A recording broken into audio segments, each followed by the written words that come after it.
Good afternoon, or should I say Guten Tag, now that I'm fully officially German.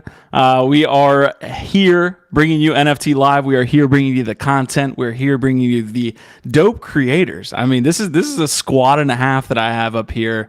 Thank you guys for tuning in on this Wednesday's episode. Expect no content. We basically said everything pre-show, so nothing's really going to come up. We'll go around clockwise to one of my oldest friends in the space, Ronan the Collector. What is going on, Ronan? How you doing today, my man? First, I guess I owe you an apology for talking too much pre-show, so much so that you literally muted us for the first time ever in over 2 years. We actually had to get muted. He's like, this content's gold. Save it for the show. Save it for the show. Yeah, he's like, don't do that, man. But Ronan, you had a tweet this morning that went viral this morning. Tell us about that, dude. Yeah, yeah. So I woke up. Yeah, this was part of what we got in trouble for. So I put a tweet out last night about, I guess, I don't know, a little bit about imposter syndrome. It's basically like giving praise to like artists for putting themselves out there, their work, and not only their work, but like putting a price on their work, right? Like it takes a certain type of courage, in my opinion, for anybody to put themselves out there in that type of way. And I've gotten on the cusp of doing it multiple times in the past, 2+ years that we've been in the space. But I never quite pulled the trigger because it's fucking scary, right? To me, it's super, super scary. And yeah, so I just shared those feelings, and I woke up and there was like 90 something likes, which is when everybody knows nobody's getting fucking like engagement these days, right? So like I get like 3 likes on a tweet, and I get like maybe 2 or 3 comments. Sometimes we'll get 10 or 15, but like yeah, so I was really surprised. Dude, I put it's hard right now, man, in the streets, but I do have to say, like, the last 48 hours have been super kind to me, man. I've had a couple that did really well, and that one was one of them. And I was super surprised. And as I was thanking people for the responses and reading and taking in the just all the gold, right, that people were sharing with me on how they deal with it and the support they have behind me. First of all, keeping myself back from feeling so overwhelmed with love, but in the middle of it, man, I literally was responding to a friend in DM, and I have it's actually cost effective, who's probably in chat because he's in all of our stuff, right? And I'm in the middle of tweeting or texting him and saying thank you for support and stuff, because I appreciate him so much. And I literally had to stop and was like, holy F, did people just retweet me? And I went and I looked, and people retweeted, he quote retweeted, and was like, dude, basically what everybody said, which is you're never going to get over that, right? It's never going to go away, no matter how successful, quote unquote, you may get. You're always going to have that fear. So just got to get over it. And then he DM'd me, man. And I'll be honest, I haven't been necessarily the kindest guy when it comes to people's personality or whatever. I got to meet him at 8 Fest for a second, and he was cool. And I said, acknowledge that. But it was really cool to have him tweet, but then not only that, but then unprompted, shoot me a DM and just say, man, hey, people deal with it, dude. But it is just really about getting the fuck over it and putting yourself out there. And if you do, you'll win. And, just the support was cool. And I sent him a response, and he actually responded to that. So we had a little back and forth. So I appreciated that, man. I appreciate everybody. More so though, that was cool, right? But the cooler thing, I want to make sure this is important that I say this. The cooler part was waking up to all the people that are family, that are supporters. Yeah, dude. Tig, GIF, dude, so many people. All the people who always support, who always comment, right? Just saying dude, if you ever did anything, we would support you, right? Don, dude, he's always there. Appreciate you, brother. Savage, everybody, man. And the community's so strong, and sometimes it's hard to remember that, regardless, right? I think we all know the struggle of creating content and how hard it is to get people to see that content, let alone appreciate the content enough to engage with you. And sometimes you do feel man, am I doing all this shit and nobody's really listening, or it's not being heard, right? So that's one thing. It's creating content, but then to put out your to me, I don't create a lot of art. The art that I do create is kind of emotional art. It's shit that comes from stuff that I've dealt with or processed or whatever, right? And some of it's fun and whatever. That's kind of how I started. But Yeah. So I have a question myself. It's like, yes, we all do have imposter syndrome. We all have that voice in our head telling us, yeah, it doesn't matter, no one cares, that kind of thing. And so I'm curious, like maybe even around the circle, but Ronan, you first, like, how do you deal with those thoughts? You know what I'm saying? Like, how do you compartmentalize that, or just say, oh, that's noise, let's block it out? Yeah. What do you do? Dude, I appreciate you asking, and I'm gonna segue for 2 seconds, but it's cool that you guys want to chat about this. I'm actually talking to somebody about, like, anyways, I don't want to get there. That's alpha too. We'll shit that in a minute. Okay. So like, Ronan's coming in hot, dude. Me, it's been 2 weeks, and Ronan's coming in hot on this episode. I miss you guys, man. I realized for me, like a big part of like what I do, right, is like putting out content, and a big part of doing it and feeling good about it is like your tribe. We talk about our tribe all the time, our vibe, our tribe, right? But like that really does mean something to people like me who feel like we really built a strong fucking tribe, right? So to Fun Uncle's question, for me, I think like, how do I get over it? Like, I honestly, like, I communicate the fact that I'm dealing with it, I think is the biggest thing that I do. Like, I hit up a buddy, like I hit up a friend, like you guys know Jordy. Like I talked to Jordy just a month ago about like some stuff that I was like, trying to deal with in life. And like, I think that not enough people will raise their hands and say, I have this thing I'm dealing with, and ask for a little support. And sometimes that's all you need. You just need a homie to be like, yo, bro, like I got your back, right? Like all of you have done for me before, and like we do for each other, and like we do for everybody who's in chat. So yeah, I don't know. It's that's how I kind of deal with it. I'd love to hear about like you guys, because like we've all kind of seen a little bit of that over the past 12 months, right? We've all had kind of opportunities to do some cool shit and get some eyes on us and kind of be shed a little light, right? Like I don't think anybody's had 15 minutes of fame. I don't think anybody's here is built for 15. I think we're all going for a good hour and a half of fame, right? Like, but like comparatively speaking, I think we're grinding for something longer, right? But like, how do you guys deal with it? Like, how do you deal with it? Like when it's the things are low, the view counts are low, the engagement is low, but like, damn well you're building and you're going to keep doing so. I mean, me personally, I always remind myself that we all have that voice, like everyone's having to trudge through ankle deep sludge of self-doubt and self-deprecation. And so I just got to remind myself that we're running laps around the people who haven't started yet. I post maybe a dozen videos a week, and 6 of them will get 0 views.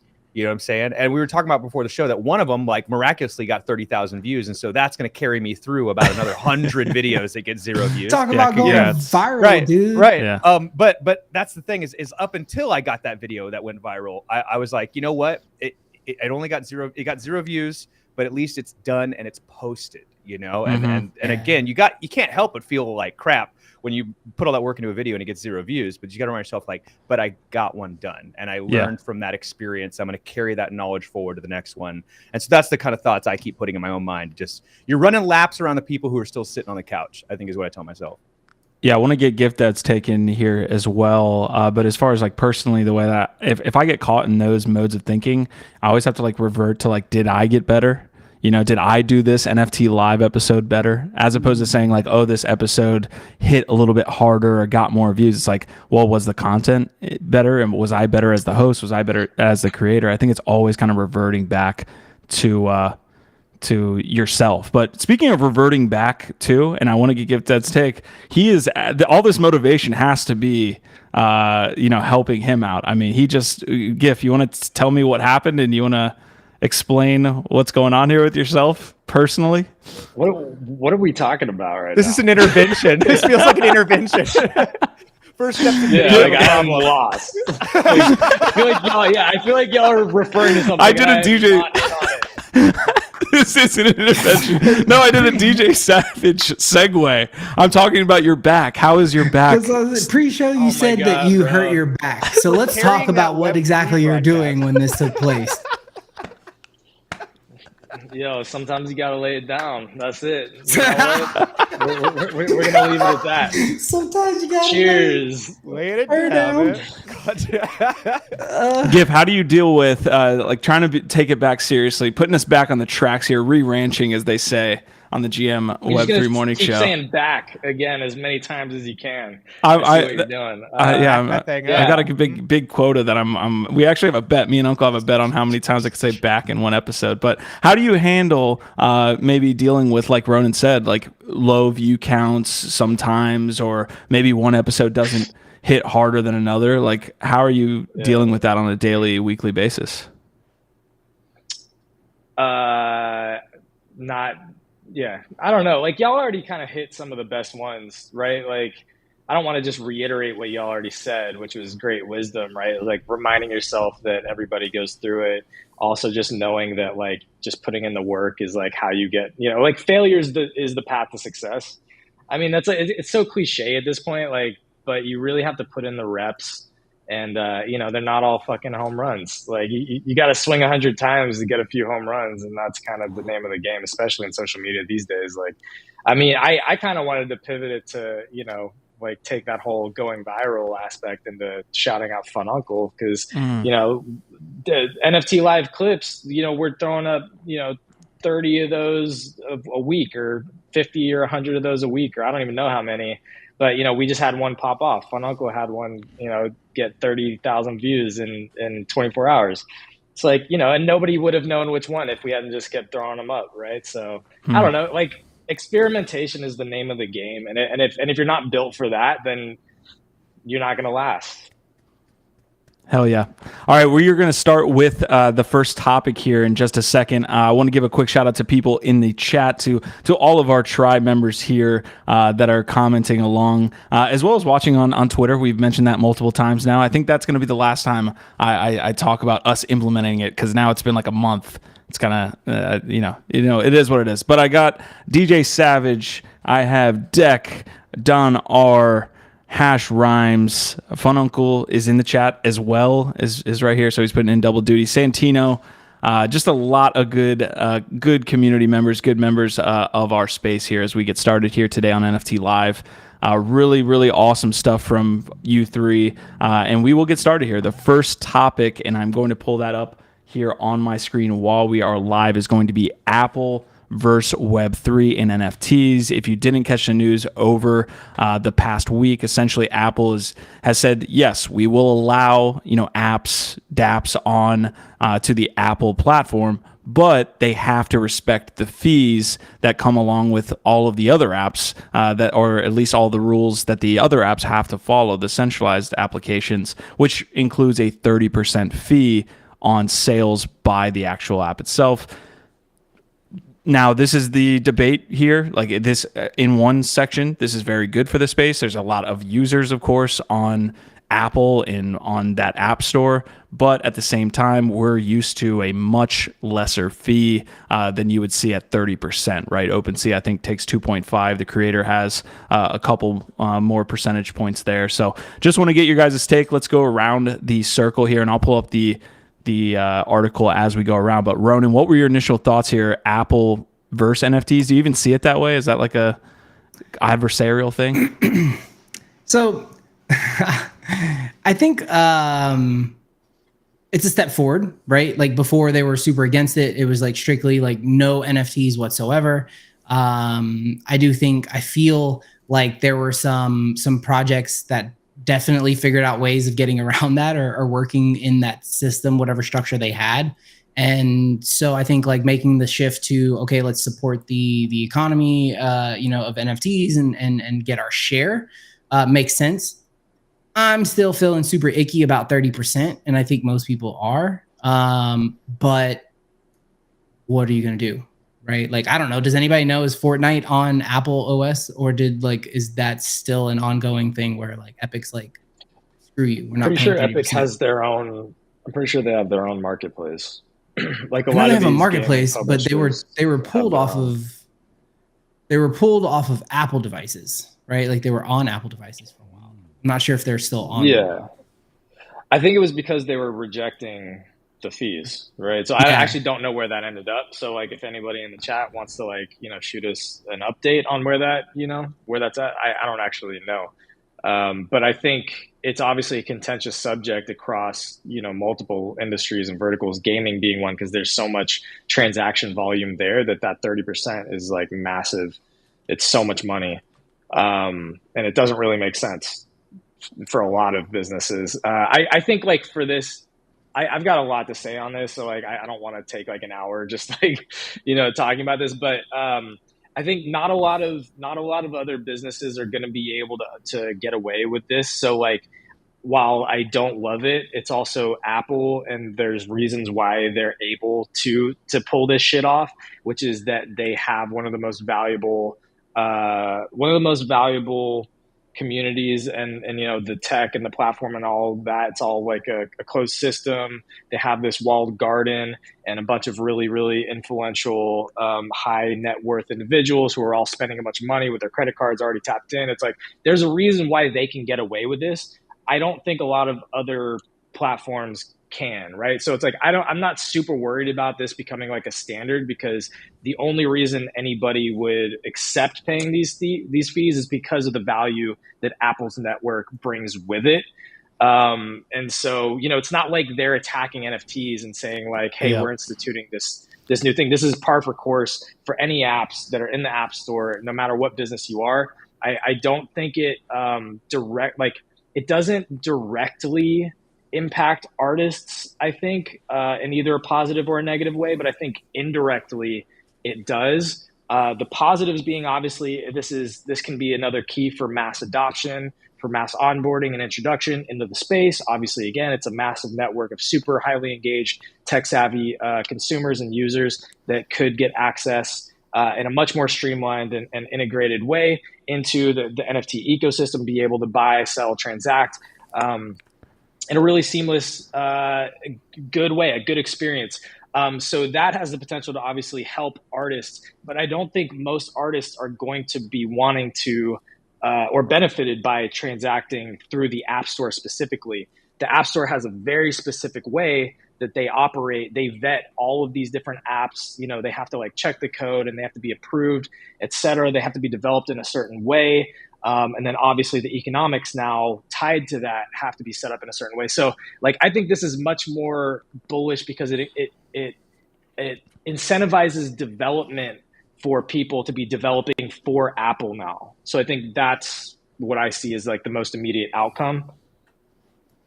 Yeah, there's a lot of talking points here, and Uncle, I'll get to you real quick, man. But the economic point that GiftEd was talking to, I think, is good to be broken down as well, right? Because what you have is like a situation where Apple wants to control the prices of the assets on these platforms, and that's like not how decentralized applications work. That's not how NFTs work. It's very open, decentralized marketplace based. And you can't, you'll get some interesting, maybe even like arb opportunities. I don't want to go too far down that rabbit hole. But if a price stays stagnant on the Apple Store and the price increases or decreases on a decentralized exchange afterwards, although I think that's even breaking their terms and guidelines. Now that I think about it, like you probably can't even move that NFT off that platform. So is it therefore even an NFT? So there's all these other questions that come along with this, it's a cool case study. So I'm interested to see like the first couple like big apps that come out here and utilize this platform. But go ahead, Uncle. Well, I was going to say there is a workaround for this 30% fee. What companies have done is they set up a subscription base. So if you download this app, they ask you, do not buy it within the app. Go to our website. Go to our website, buy your subscription there, then go back to the app, insert your code, username, and password, and you'll save 30% on it. And this company also saves 30% as well. And so people have already found this workaround. I think what Apple is doing is just like, hey, we're providing you convenience through the best marketplace there is. And so some suckers will pay that 30% because it's just easier just to swipe my credit card or Apple Pay and do it there. But a lot of these apps have said like, yo, we will both save money if you just go to our website, sign up there, and then come back to the app with your username or your login confirmation code. And so there are ways to get around this, and it really is just Apple just being Apple. They can do what they want. You know, they can strong arm people in this 30%. But I think one of the important parts that I kind of hit on, but you also expanded on there, Uncle, is that what this does potentially is increase the overall size of the pie, right? That's what's good about it, is that like, you know, you're bringing in new people for whatever reason, whether they're like, most of them aren't going to know that they're paying a 30%, you know, surcharge or tax on top of this. They don't know. They're just already participating in this environment. And Apple is now, you know, bringing potentially a lot more consumers and a lot more volume into the larger, you know, Web3 NFT ecosystem. So that big pie that we're all looking at, like, you know, how do we make it bigger? How do we get more people on? This is the type of thing that can increase the size of the overall pie. Yeah, I think it's mostly going to be point, games. Sorry, Ron. I think it's mostly going to be like games, though. Play to like earn games. Oh, like, yeah. What are the first? Yeah, like what are the first apps that are going to be developed for this shit? It's mostly going to be like games and shit. That's what I think. Sorry, go ahead, Ron. Yeah, I mean, for me, like, and this probably has a lot to do with like just like what my day job is, right? But like, I could see this really opening up the use case of like the technology and in like this mobile space, right? Like now I can see you using NFTs to unlock content like through a mobile device in specific ways. How do you play that out? Like we could go back and forth forever, right? But like, first thing I can think of instantly is anyone who used Tokenproof, you know, over the summer to attend Ape Fest or any of the events that they've partnered to do since. It feels almost like an Apple interface, right? Like you log into you connect it to your wallets. Once you connect it to your wallets inside the Tokenproof app, like it has these cards that represent your wallet. And when you're going to use it to authenticate that you own this item, you click that card, the card opens up, it's a QR code. They scan the QR code, they authenticate that you own this item. And now you're entered. Now you can buy this item. Now you get your perk, whatever. That can now be integrated directly within the iOS ecosystem, right? Now they're welcoming that type of transactions to take place within the ecosystem. I think that's probably just as strong as opening it up to obviously millions of people and making it even more seamless of an exchange, right? I could also see wallets taking advantage of this and building in native wallets that now integrate directly with your Apple, right? Where you scan your NFC chip and it deducts your ETH and shit like that, dude. Like this is, people are so big picture, they don't realize like, yo, we're getting so much adoption right now. It is bananas. Like, you know, I think this is one of the stories that we had. I don't know if we went over it or if we're good. It's next. I can't remember. Yeah, I don't even know where I went. Chipotle celebrates Ethereum, right? Yeah. So like Ethereum, they're celebrating the fact that it's 99.25% like, you know, better for the environment by giving you that percentage off of your order when you order this specific item if you pay an ETH. And this is like, dude, this is adoption. This is use your Ethereum at a checkout and have no issues, and you get perks for using the crypto. Like this is what people like have bitched that we haven't been doing for years.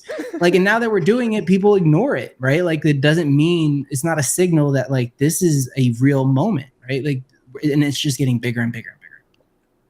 I love that example. Uncle, did you want to jump in real quick?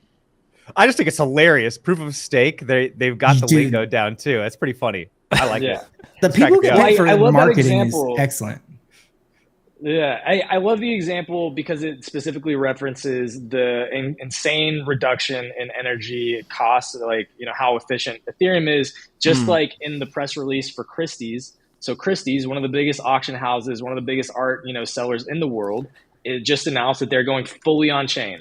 All of their auctions, they're establishing their own marketplace, and in their press release, they also reference the fact that Ethereum is now 99% more energy efficient because of the merge.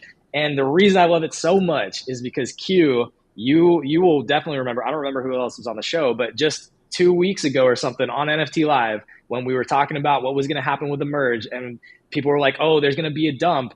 I was on here saying, I don't give a shit, because I look at what does this do for adoption? What does this do long term? And potentially, I said, in theory, there's a lot of other, you know, businesses, investors, people on the sidelines waiting to get in for this opportunity. And so Chipotle, Christie's, these are just some early examples already coming out, releasing publicly, hey, look, because Ethereum is now 99% more energy efficient, we're going to be doing more blockchain activations. And they put that shit like front and center. Like they literally like first or second line, they're like, because Ethereum has reduced 99% of their carbon emissions, we're doing this now. We're rolling this out. So it was almost like a barrier is what you're kind of getting at. It absolutely was for so many businesses. Are you kidding? Like the environment is one of the top, probably three. I don't know what it is exactly. It's probably like a top three concern for many Americans right now. So for so many businesses, they have to be paying attention to that. So absolutely. And I'm so bullish. I'm so bullish. Yeah. It's the number one or number two, like question when we're sitting down with these potential clients and they're like, so like, what's the energy if they haven't already done the research, right? Like thankfully, like a year in, like a lot of them have, but a year ago, like we were explaining the fact that like we chose to do our business on Flow because of the fact that like it did have a much lower like cost of transactions, right? Like when you're talking about Starbucks, right? Like that's building their app, like with the integration of NFTs, they're not talking about a couple thousand people. So if you've got a blockchain that like, goes to a crawl when you're like processing millions of transactions, like you're going to have an issue. You need something like a layer 2. You need something that has low cost transactions. You need to give them the ability to give out free NFTs and incentivize their consumers that way, right? I know people don't like to talk about it, but this is the way that we get more adoption. The more people who like dip their toes thanks to Starbucks, the more people are going to learn about apes and Renga and all the other fun shit that we get into in DeFi and educate themselves. So like these brands are the top funnel. That's the top of the funnel now, right? So you can see how that funnel gets further down, and then you're degenning into dope, innovative art collections. So you start with Starbucks loyalty, and then you're get hooked into it. And they get them in, but they don't educate them, right? So that's where like people like us come in. And now we can educate them on not the surface level crap, like, yo, get your free, like, 10 whatever, like drinks when you get 10 Starbucks with these NFTs. But like, what else can this technology do for you, right? Like, what can it do for you in your life? And what is it going to do for you in your life? How's it going to affect? You just saw it affect a major brand in the world, a major retailer, a major fast food restaurant, whatever you want to call Starbucks, right? How's it going to affect your industry? And like knowing and having the knowledge of how it could be applied and how it's going to like flip shit over, like is going to put you in a position to win when like this stuff really starts to permeate. People ask me all the time, like, how do you get into, I'm literally, if anybody, shout out to anybody coming to Web3 ATL in November. This is my topic of conversation, which is like essentially like, how do you get a job in Web3? You educate yourself and you take whatever your traditional like career knowledge base is, and you figure out how this stuff is going to apply to your industry. And then you start contacting companies that you think care if your current company doesn't. Yeah, we have this like interesting like juxtaposition of like being in a bear market, but also seeing like some of the most massive stories that the space has seen from a Web3 level. Like it sucks because we're not talking about like flipping 10 ETH floors anymore and things like this, and that we were doing in the bull market. But right now, what is happening is going to increase the pie so that the next cycle, it's going to be that much easier because there's going to be that much more money in the ecosystem. There's going to be that much more people trying to buy all the NFTs that hopefully we'll know about beforehand. All these little things of trading we want to do, but it just brings more people into the space, man, for sure. These aren't art stories. These aren't like NFT first, NFT art stories, which is why a lot of people probably like roll their eyes and are bored as fuck. These are tech stories, right? But that's again, why are we so bullish on NFT art in the first place and all these collectibles is because we understand that it's the technology underlying it and underwriting all of this that is going to continue to proliferate and grow, thus driving the value back to those assets in the first place, right? So it's like, that's what's to me about Apple is that what I see probably just happened is that across the world, all these mobile dev shops saw this headline that Apple is now accepting NFTs and blockchain tech in their app store and started vigorously fucking whiteboarding out how do we become the first massive play to earn app store game.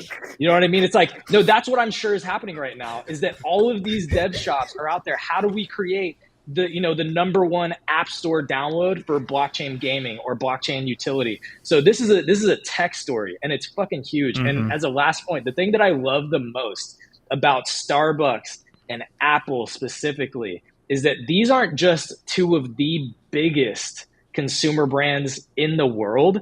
They're also companies and brands that all other businesses look to. They follow. What are they doing? How do we be like them? Yeah. And it's like that, you cannot overestimate how big that is for where everything else is going to be going and where the future of business is going.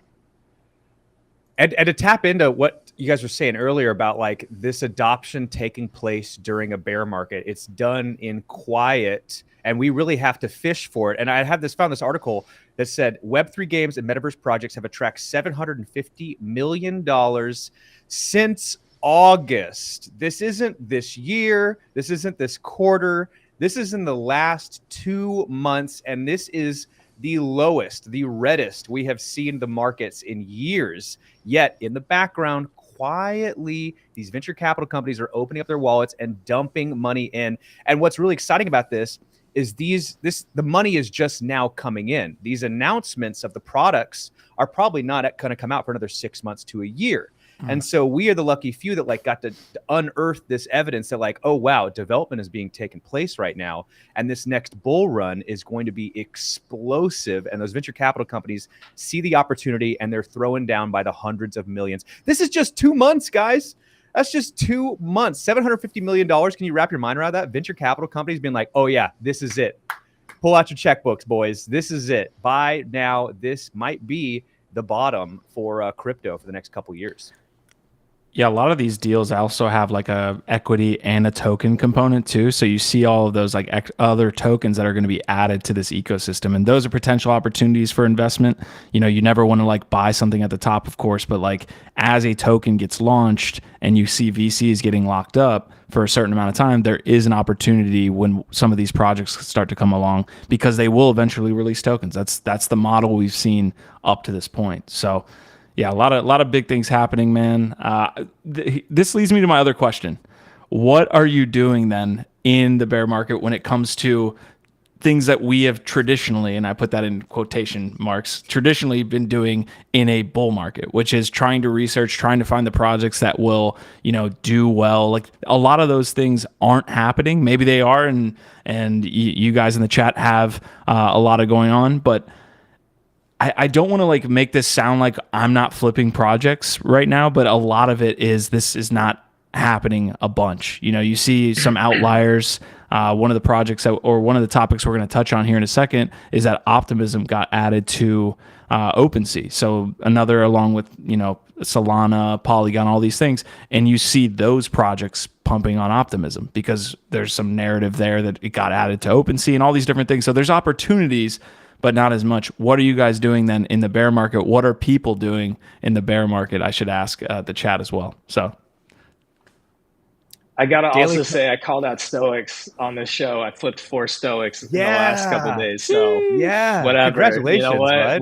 bud. We still out you. No bragging. 2x. 2x. Yo. Point. Okay, so I got in. You do the math on this. I got in at 0.088. I got 8 of them at 0.088. So what is that? I paid a total of 0.88 ETH. I sold one so far at 0.555, one at 0.666, one at 0.888, and one for 1.234 ETH. And I'm still holding the 4 rarest ones. So I'm already like, you're over ETH and a half up. It's a bull market, boys. We're back. I'm just saying. Sometimes we do talk legit alpha. Nothing's financial advice here. But you know what's funny when you dig.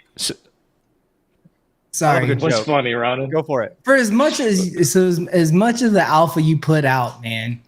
When you put out some alpha, people always got to be like, but what about the one that you brought up that didn't hit, right? Oh, yeah. I said something, and shout out to Strawberry Sis, because I know you're just fucking with me, man, and it's your humor. But like I tweeted out about this project that I'm like, this is a fun project. I promise, like you're gonna want to like enjoy the ride, right? And one of the responses was like, well, you said that about Moon Pepes. Look, I said the same thing about Moon Pepes. Moon Pepes were cool as shit. And I love the art, and I still believe in it. But what about Soul Cities, Ronan? What about Soul Cities? I still get shit to this day for Soul Cities. You deserve it for Soul Cities. Why'd you get me involved in Solana? Roast him. No, man, I do. To Gift's point, though, man, there are opportunities, right? But you just have to like pick and choose your battles, man. I think for me, some of the best advice that I saw somebody share, I can't remember who it was, probably like D Farmer or somebody. But essentially, like, take all the stuff that you're really not sure about that is at least getting bids and has like moving floors, consolidate all that into stuff that like you really feel like conviction, right? So like for me, like I picked up right before all this started a bunch of cyber brokers at the tippy top, right? Like I haven't touched a cyber broker because I believe the shit in that project. But during it, like I've picked up little things here and there, and some of them done well, some of them haven't. Like Renga, I got that bad boy for like 0.6 or something. The floor is I think 1.25. And he is super, like, he's like ranked 887 or something rarity and like 4 traits under 1%. Like, so for me, it's like, do your research. And then like, if you find a project that you're really like, if you have conviction, you think this has potential to make a run, then I always suggest 2 things. 1, don't buy 1, buy 2, always buy 2, because you're going to want to keep 1 and you're going to want to let 1 go on the run up. And then second to that is, I try my best to get the best bang for my buck. And what I mean by that is, like I said, I got that for almost floor, and it's got 4 traits that are under 1% that are all rare, that all of them are at least 10% higher than floor, right? Outside of the guy who listed that one. So I snagged it up, right? So those are the ones where your ROI, like the percentages get wider. Right, like when you can get those rares on sale and then wait it out. When the pump happens, drop that rare at the top when there's the actual gap between it and the floor, and take advantage. Yeah. I cannot overstate enough how important it is to hit on something like Gifted is hitting on, and being able to like then get into other projects. Like the ability to hit like you did. I didn't do the math. You lost me when you were like by the second number. You lost me on my calculator. Yeah. So some type of like that sounds like a 10x. That sounds like it could be more. I don't know. It's called 50x. It's called 50x. 50x? I'm messing with you. We're just throwing numbers around. He doubled easy 1000x. Yeah. Easy 1000x. Being able to take that money and then be able to experiment with other projects is extremely important. Extremely important. So congrats on that hit. Let us know in chat too. Go ahead, Gif. Go ahead. Well, I just wanted to say, because your question is a really good one, which is like, what are you doing during this bear market to set yourself up, right, for the bull market when it does come? And I think there's so much alpha happening every day in the space, not even around like I'm not even talking about like new projects. Like sometimes there's a new project like the Stoics that like you're in because you know the people and you're doing the research. You've got that high conviction like Ronan's talking about. But even just like all the existing projects that are out there, paying attention to which ones are undervalued, which ones continue to build during the bear market, which ones still have a robust, engaged community. These are all like, this is all alpha, right? So like, that's a big thing that I'm doing is just going around sweeping floors on projects that I see still showing up, creating, building, doing cool shit for their community. Like I actually, because Ronan, you brought up cyber brokers a whole bunch of times. I checked them out. They look dope. I think they're massively undervalued. I picked up a cyber broker. I'm in on that one now. I got an alien friend, I just picked up a Psychedelics Anonymous. These are all floors that I think are criminally undervalued right now, that like, even if they drop a little bit from here, the potential for them to 5x, 10x when the next bull market comes is huge. So I think if you're paying attention and you are, I think there's a lot of alpha to be. You didn't mention Yetis in there. I noticed. Not buying Yetis at these prices. I'm still holding on to my day one Yeti. You know what? I am one of the people that has successfully made money on Yetis already and is still holding. Ooh, so look at you, one of 2 people in the world, I think. Gotta find the other guy. I'll take it. Roasting. I got one of those little goblin things or whatever, and my Yeti land from when they pumped like 2 months ago for about 45 minutes. Okay, guys, we're getting into another topic here. We have about, I would say, 20 minutes left in the episode. So if you have a topic that you want us to touch on, please drop it in chat. Let us know how you are getting through this bear market as well. Drop the alpha, do what you got to do. I want to comment on one thing. Alpha is like starting to become probably the most overused term in the space. Maybe it's because we all want the alpha so bad, but it like almost feels bad coming out of my mouth these days. Like I have to find another word, but there is no technically, like that is the word in the Gamma. Webster's. Gamma, little Gamma. beta. You Yeah, guys want to do a little beta on this channel? That's not mine. I can't take credit for that. That's from J Yacht came up with that gamma information. She Okay, calls it so- Shout gamma out Jay geysers. for the gamma. Yeah. Gamma geysers. All right, so yeah, drop what you're doing to get gamma in this market. But we will move on to the next topic: physical or Phygital, or strictly digital when it comes to projects in the space. So I want GiftDead to quickly mention what is going on with Damien Hirst and what he is doing. I know you talked about it ad nauseum on the show this morning, so you have like an idea of what's going on there. But basically, the conversation we're going to have after this Damien Hirst explainer is that we have a Phygital, so physical products that go along with these NFT projects. And He wants to say digiphysical so bad. He wants to say digiphysical. Who else so says bad. that? That should have been the start of this. If you say digiphysical, drop it in chat. Let me know. Crickets. Because apparently I'm the only motherfucker that says digiphysical. Dude, I wish we like had some type of archive of all our shows, because there's a clip from like 2 years ago when you first said Phygital, and I was like, what? And I was like, dude, I've never heard that word before. And you're like, yeah, we call them like digiphysical like item. Dude, we had a whole conversation, man. It was so good, dude. We got to go back and like check that old content out. But look, I do think like to the topic point, man, I think we're going to see this get bigger and bigger.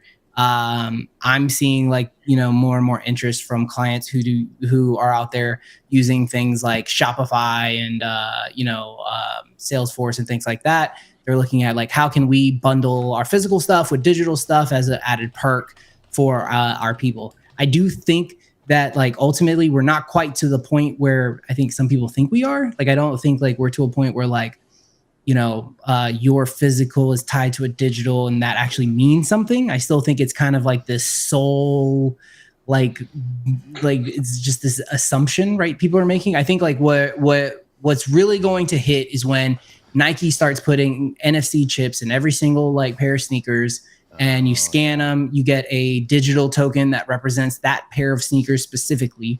And then there's calls and functions that like matter, right? Like, hey, you want those new Air Jordans in Fortnite? All right, well, scan the screen with the QR code. Now scan your phone, your shoes, right? I do this shit all day, bro. I love that idea. That's awesome. I love that.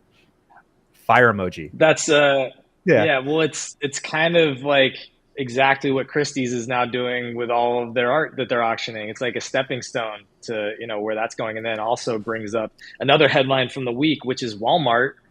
Walmart is now in Roblox, and they're partnering with like DC Comics and a bunch of other people in stores. Walmart is one of the biggest brick and mortar companies in the US. I don't know, maybe in the world.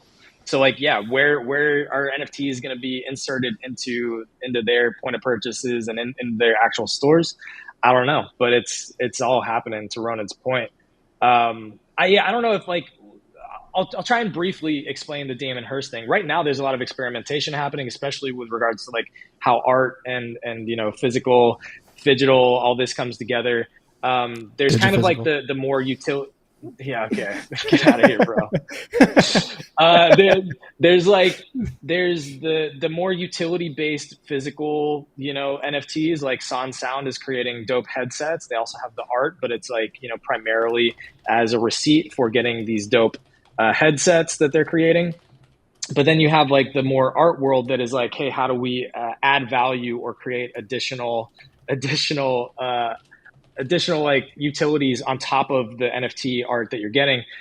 Damien Hirst did a really, really cool experiment with his project called The Currency, where he released a 10K NFT project. Each one is a one-of-one NFT piece of art, but each one also has a corresponding physical item to it. And then he gave all of the collectors a year to decide, do you want to keep the NFT or keep the physical? You have to burn one or the other, because to him, each one is a piece of art. Which one do you value more? That's the experiment. And so we now have the findings of that, and it's almost a 50-50 split, which I think is really interesting. It was actually about 51 or 52% chose the physical over the NFT and burned the NFT for the physical, but almost 50% chose to keep the NFT, which I think is actually more interesting. Because the NFT is forever, you know? I go back to Ronan's discussion about the shoes too, you know, like those shoes won't last forever. And I've seen people pull out original Air Jordans and they're falling apart, right? Like the sole just rips right off of them with your hands. And so the idea that like, I'm going to wear my shoes, I'm going to take them to Ibiza and wear them out and throw up on them a little bit. And I'm going to have to toss them, but I would like to have evidence that I owned those shoes at one point, you know? And so these NFTs are my forever shoe, you know? I could put in the metaverse or load up in my wallet, my Web3 wallet, and I have evidence that I threw up on those shoes. And so this is a great thing about the NFTs moving forward, is like we will have in perpetuity, pass them on to our grandkids. These are assets in the same way baseball cards and Pokemon cards and Magic the Gathering cards appreciate in value because there's only a few of those ever made. So, Gift, make sure you hit this for me, please. He actually burned or is destroying the physicals now that everyone's deciding they want to keep the NFTs? Yes. So that's almost 5,000 pieces of physical Damien Hirst art that are getting destroyed, that are getting burned for keeping the NFTs in their place. Yeah. Which is, you know, to Fun Uncle's points, and there's a lot of logic behind why you would prefer the NFT. That's what's really fascinating, is that you've got one of the biggest artists in the world, Damien Hirst, and you have the option to collect a physical piece from this guy who has, you know, had some of the biggest gallery shows ever, you know, the most successful high value gallery shows, and people are actually opting to keep an NFT instead of his physical. So like Fun Uncle already hit on the fact that like NFTs theoretically won't degrade as quickly as a physical item. They're also more liquid. I think Q, you were hitting on the liquidity point or the value of an NFT, you know, for the liquidity over a physical asset. You know, the provenance can't be faked. I don't know. There's a lot of other reasons. Also, just being a digital nomad, you know, maybe you don't want to deal with the logistics of, you know, having it, getting it, framing it, moving it around. I don't know. There's a lot of reasons why you might choose an NFT over a physical item at this point. And the point I was making while we were on the Alpha Morning Show was like, we're in the NFT and Web3 space. Like it feels like we should pick the NFT, like more so than somebody in maybe Web2 or just like likes physical art. Like we're going to lean towards the NFT in most places. The piece that to me feels like could be a really cool, I guess just like digital only narrative, right? Is in 20 years when the metaverse is fully built out and we're in there, right? Like right now, I think there's some cool concepts that are going to like carry us until the point where maybe we're spending most of our day in the metaverse. We're not doing that now. You know, we've talked about that ad nauseum. Like there's not a really good way to do all that, but in 20 years, maybe there is. And then maybe I think digital becomes even more important than physical, but it's a cool add-on for me at this point, just from a user standpoint. Like I like the extra connection I get being able to have physical that comes along with the digital stuff that I own.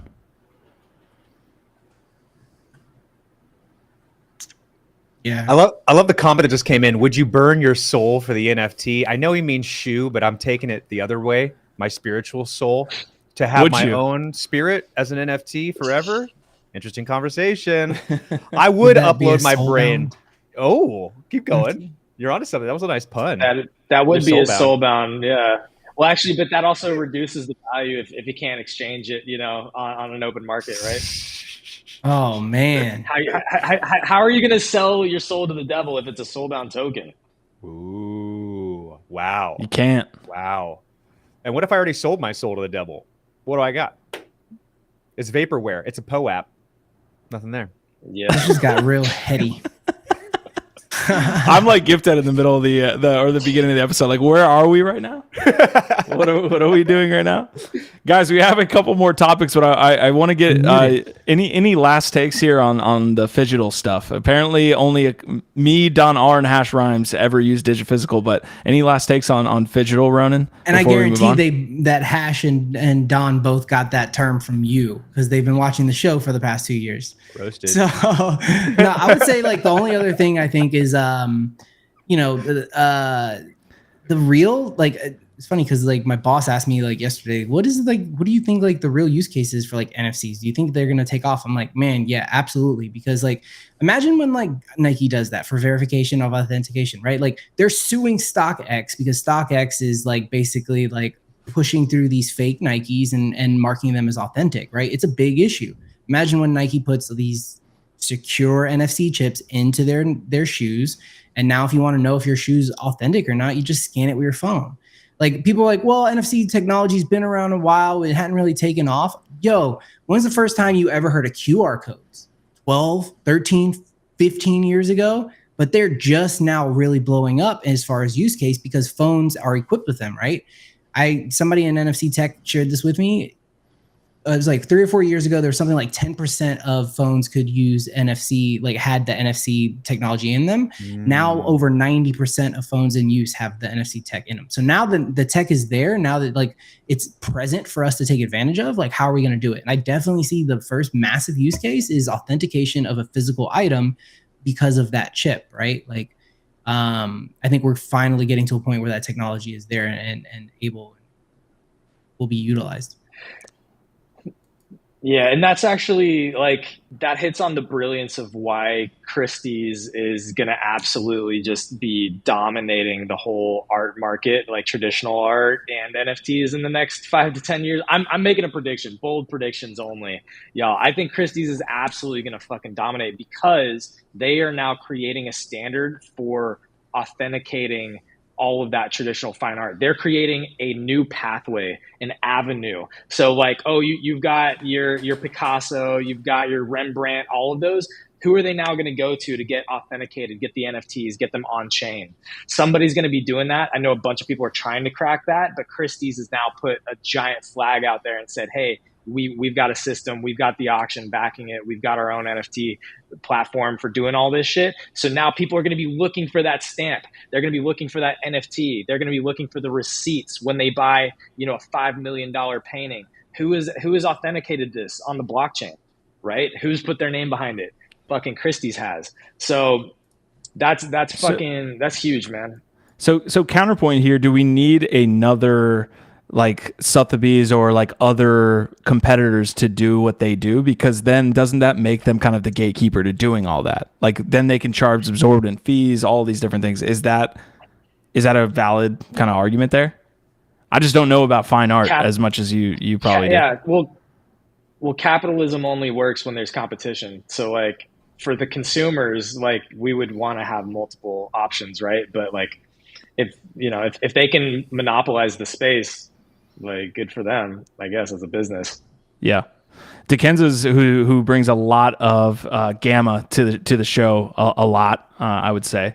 So he has a question here that I think is pretty valid to the conversation. And then we're coming up to the end of the episode, so we will get out of here soon. Keeping the physical and digital link is a tough problem to solve. When the chip is removed from the physical, does the shoe and NFT lose value? Absolutely fantastic question.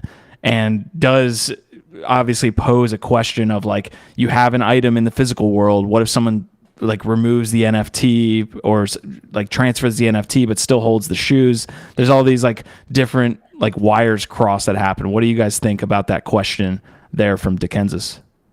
Yeah, this is one that like I feel came up a lot like a year ago in conversation, and it was one that I posed a bunch because it's like, how do you like fix that, right? And I think it's like twofold. I think like one, it's going to take the brand saying like from this point forward, like it's only considered an authentic Nike if it has the chip and you've got the digital authenticator to go with it, token or whatever. And then secondary to that, you're going to have those bells and whistles that allow you to do things like someone stole my Nikes, mark those shoes as stolen in on the blockchain, right? Now, when someone goes to buy those and they scan it with their phone to check the NFC chip, yeah, it's got one, but it's marked as stolen goods, right? Like there's a lot of like things that could be solved here. I do think that you have to consider how do you, avoid of an NFC chip being removed from a physical item and put into like a fake one or something along those lines, right? Like there's going to have to be tamper proof, but I've already heard of stuff like that. Like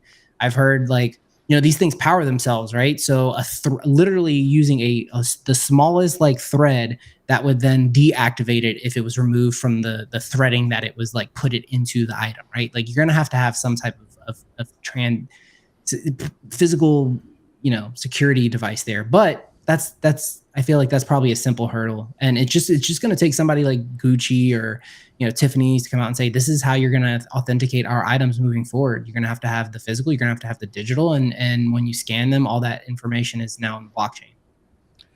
Balenciaga comes to mind because they are literally selling garbage for $1,000 a piece. And how do I know that my trash bag is not a Balenciaga trash bag? They're gonna need the NFT in there to tell them apart. And so you're right. It's going to be some high fashion brand that does it first. And my eyes are on Balenciaga. They're going to do something weird. Have you guys seen some of the garbage they're putting out? Dude, it's derelict. Bro, it is derelict.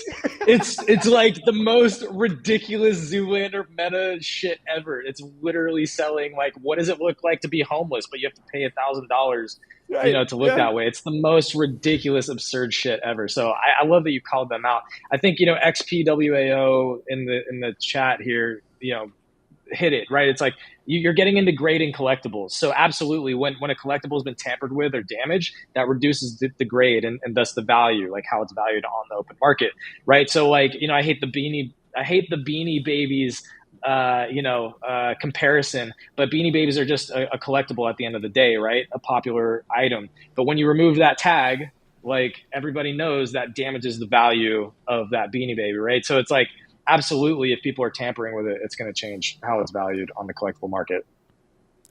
Yeah, getting back to like the value of having a physical product within your like NFT project, I feel like a lot of NFT culture and narrative being created in that COVID environment like made it seem like, oh, we're like strictly digital here. Like all we're doing is kind of creating digital identities, digital culture. And there were no events, there were no like physical kind of interactions. It was all happening on the metaverse, Discords, all these different things. And when COVID ended and we started to have events, it reminded me of what your conversation was about physical products. Like events were a lot like the utilities that physical products come with, in my opinion. Like you have a project that throws an event and you have the ability to interact in another way other than owning that NFT. It's a cool thing for me, but it's not what I would hold over an NFT in that sense. Getting back to the original question. Any last thoughts here before we jump out of the episode? We're sitting here at about an hour. Ronan, did you want to talk about the Gig Labs piece? I know I like completely jumped the gun there in that portion of the episode, but it has been 2 weeks since we've come on, so it's been a minute. No, I think we're good, man. We had just like I threw that in there to chat about like if we talked Tokenproof a little bit, but the news there was just that we this is cool for like again adoption, right? Like we partnered with Tokenproof, and I thought the cool talking point there was like the way that even came to fruition was that I'm a Bored Ape. Fonz, who's one of the founders of Tokenproof, is an ape. We ended up in the same like group chat, and I was like, bro, I've been trying to like connect because I love the functionality that like Tokenproof provides. Could we work together? Because we've been trying to get authentication for our platform, and why build it ourselves when someone else did what we were going to do and better. So we partnered with them, and that resulted in real life authentication of NFTs at Sunday during the NASCAR race. And anybody who bought NFTs, the first like 15 people or something that showed up were given upgraded experiences for that event. So they were able to show up, and they got the first like 3 people got 2 passes to VIP suite upgrades. So instead of just sitting in the crowd, man, now you're in a cool like suite and you're watching the race from there. And then I think like the other 10 people ended up getting pre-show passes. So they were able to go and watch like Daughtry, I think was the person playing, and then the driver introduction. I'm coming home. So yeah, so it's like it's one of those things where it's like, and it's easy, man. Like and a cool story that was shared during that was that there was a lady who saw the information like released through Twitter or something. She didn't own an NFT, but she wanted to see, like, she was curious. So she showed up at the gate where you were supposed to show up to get the perks. She asked about it and they onboarded her there, got her the NFT she needed, and then gave her the upgrade for the perks, even though they were out of the perk technically. But because like she came, she was willing to learn. Somebody from the community onboarded her, like got her signed up with a wallet, got her the NFT like purchased off the secondary market for like $4 or something, and she got to go to the race, right? So that's real utility. When people are like, what the hell do NFTs do for you, man? Like, they're getting people into NASCAR races and VIP experiences and really cool shit. So yeah, that was the talking point there. Yeah, shout out to Gigantik as well. Is that the rebrand? Yeah, so that's the name of dope. like, I like that. Thank you. Whoa. That's the name of the platform. And right now we're on Flow, but I do think there's a lot of reason to like for us to be looking at like some other blockchains, right? So there'll be news there soon. And I really do think that like our goal is adoption, man. Like we want to bring people into the space, get them to like understand NFTs at like a base level, and then also to help creators and brands like enrich that relationship between them and the consumers, right? Like I really feel like we are moving towards that goal that we all had in mind, but we got to have people like us, right, showing these brands how to do it in the right way, not coming in and dropping 10,000 mic drops, whatever. Shout out to Pepsi on that. You guys are making an appearance here on NFT Live, guys. Fantastic episode here. We had awesome creators. It's great to get all four of us here on the show, man. You guys are fantastic creators in your own right. So being able to have all four of us on the show at once is fantastic. Any last thoughts before we go out from each of you? Last thing from me, please check out the Nifty Q show tomorrow. It is my NFT and Web3 podcast. The guest for tomorrow is Ronan the Collector. So we are going to go on a journey, his journey in the past 2 years in the NFT space. We're going to talk a lot about adoption, some of the things we talked about here today, but more probably in depth and via his experiences through working at Gigantik and Gig Labs and all of these things. So really cool stuff. We have content the rest of the week. We have NFT Live on Friday. Shout out to DJ Savage. But Fun Uncle, Gifted, any last thoughts before we get up out of here? Yeah, I gotta fight it out first, bro. Yeah, I got a wedding this weekend, and I'm a groomsman in this wedding. So unfortunately, there will not be a Fun Uncle this Sunday. I am tied up on wedding duty, but I will be hitting it again next week. I know. I wish I could do this every single day of the week. But I love that we were able to do this today, and I love hanging out with you guys. This was effortless. This hour flew by. We didn't even get through all the topics. That's how much we yak around here. So I love hanging out. Let's do this again. Same time, same place. I also have a wedding this weekend for my cousin. I am not a groomsman, so it'll be whatever. I do love in the chat, all the friends talking about QQL. That's a really fascinating project. Apparently, the Dutch auction landed at 14 ETH, which is really cool. So if you don't know about QQL, I'm going to be going and following up on that one.